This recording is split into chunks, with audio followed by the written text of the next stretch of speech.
Alright, we're back with the 7 levels format. We got the Tarman footage in the back. And by the way, quick shout out to this guy, Tarman. He made a music video on his second channel, Tar Pit, where he used clips from my video. That was super cool to see. I kind of always wanted to be in an incelcore music video. So that was super cool to see. You can find the video in like a playlist on my channel if you go to the playlist tab on my channel. But anyways, let's talk about the incelcore fans. The life and the blood of incelcore. Alright, no one would make music if no one could listen to it. Alright, and that's where the fans come in. They listen to the music, alright? Anyways, level 1, discovering. You discover incelcore from 1 of 4 songs. First up, Negative XP, Scott Pilgrim vs. the World ruined an entire generation of women. Obviously, you know, it's the most iconic, the most infamous incelcore song. A lot of people have discovered this song first, alright? A lot of artists, prominent artists have discovered it first. Next up, though, Love I Lost by Fried by Fluoride. A lot of artists have also discovered the scene through this song. And yeah, it went viral on TikTok. It's the most commercially successful incelcore song. Next up, we got I Hate You by Heartbreaker being like another song that went really viral on TikTok.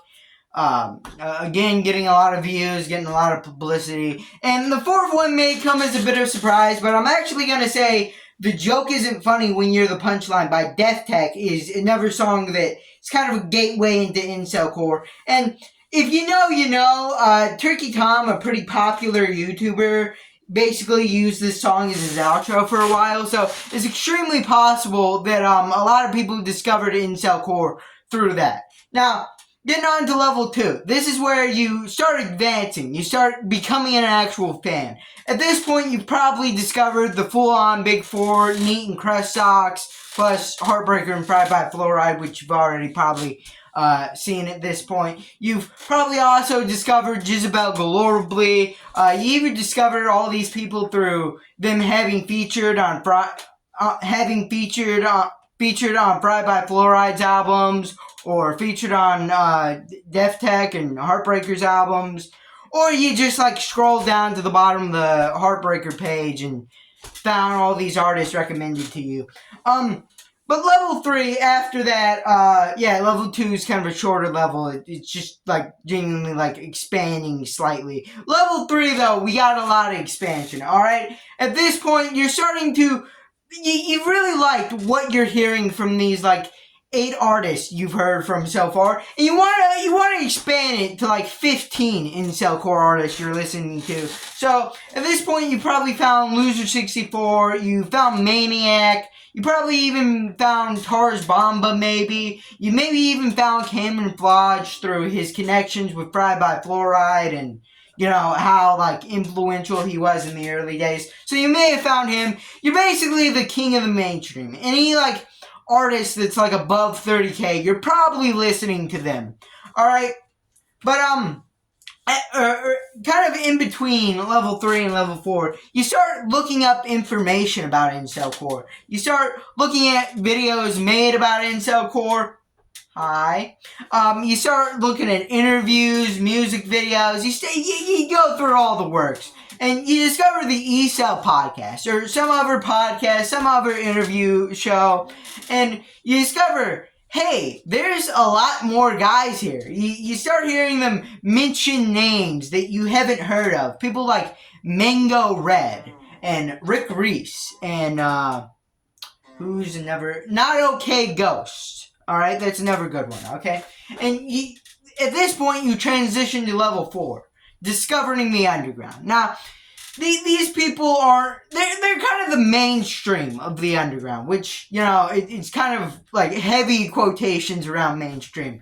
They tend to usually have somewhere between 500 to 2,000 monthly listeners. They probably have like a few hundred followers on SoundCloud. But they're definitely not like big, alright? They definitely do have their fans, but they're not like one of the big guys. Again, they have their fans. They're definitely talented musicians, but they're not big. People like, I don't know, like That One Loser, or I had other examples to go here. Shooter 404. Alright, that's a good example. People like that. A bit lower down the chain. And after this, you start hearing some of their stuff, but you notice their catalog may be a little bit limited. So you're like, hey, where's the rest of this? And you discover SoundCloud, alright? A lot of incelcore artists started by uploading their music to SoundCloud, and a lot of them didn't transfer it all over to DSP. So you get on SoundCloud, and you start looking at all that stuff. You discover the backlogs that never got ported over to the mainstream artist DSPs. You start discovering all that, and you start discovering a lot more like lower down people, like maybe Smelly Tacos is one. Maybe Cephalus would be here. You would discover him. Chicken Tinder maybe. Yeah, all those types of people, you're starting to really discover them. And at this point, you transition to level 6. Alright, I'm pretty sure we're on level 6, right? Yeah, we're on level 6. Alright, at this point, you can really tell if you're at this level if you listen to the song I Love Incelcore by O-Figs, and you go, ha, look at this normie. Look at this absolute Nugent. He doesn't even know about Glue Chugger 1488. He doesn't even know about Poo Eater 07. He doesn't even know about School Incinerator, random number at the end. Yeah, a few of these people can get a little pretentious in theory, though. I don't know if these people actually exist. They kind of exist in theory. In all honesty, we had to kind of make up the numbers here. They primarily listen to sub 50 follower SoundCloud people. Now again, they can get pretentious when you're like saying my favorite. Need is for normies, alright? My favorite incelcore artist is Racist Rapist 14. There's just no saving you, man. I don't know what to say. I mean, I'm literally the incelcore guy, and even I wouldn't go that far. Alright? I don't know what to say. Anyways, this will transition you to level 7, alright? How do you go down from here? Alright, what do you do to transcend level 6? Well, I'll tell you. You become the incelcore, alright? You start becoming an incelcore artist. You make your own songs. You make cover songs. You do fan art. You make music videos for songs. You make videos talking about incelcore. Hi, once again. Yeah. Probably the biggest thing you can do to show that you're a fan of incelcore is to make it yourself, alright? To add to the canon of incelcore, the legend of incelcore. You get what I'm saying? Now, obviously I have no musical talent, or editing skills, or a Discord account, so I can't really, like, contact anyone to get, like, an interview. But you know what? I do have a phone, and I can, like, talk. Kind of a little. So yeah, this is how I skipped my way to level 7.